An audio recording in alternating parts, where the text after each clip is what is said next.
Wenn du Serien wie Narcos auf Netflix oder HBO schaust, merkst du schnell, dass Spanisch aus dem Lehrbuch hier nicht ausreicht.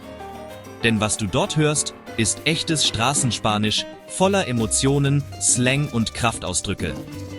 In diesem Video zeige ich dir die wichtigsten Begriffe, damit du diese Serien wirklich verstehst.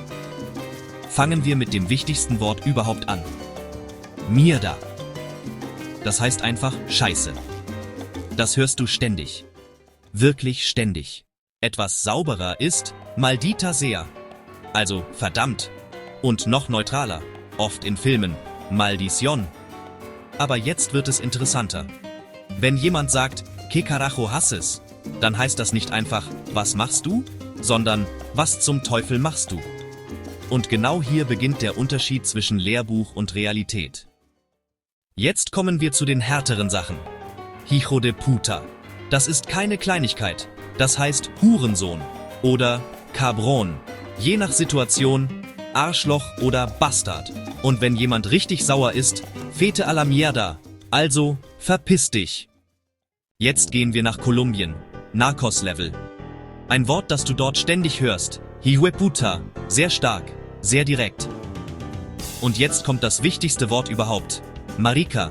Das ist gefährlich. Warum? Weil es zwei komplett unterschiedliche Bedeutungen hat.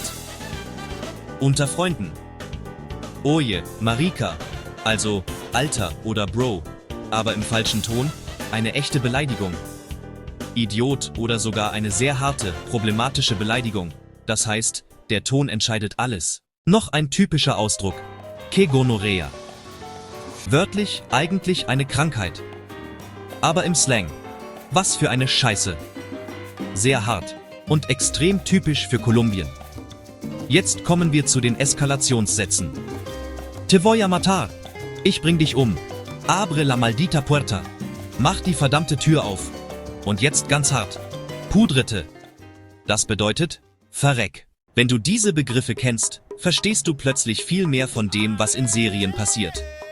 Und noch wichtiger, du verstehst den Ton, die Emotion, die echte Bedeutung hinter den Worten.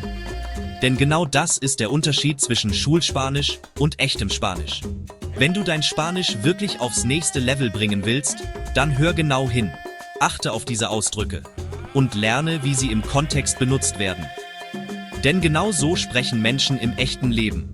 Und wenn du mehr davon willst, echte Sprache, echter Slang, echtes Spanisch, dann bleib dran.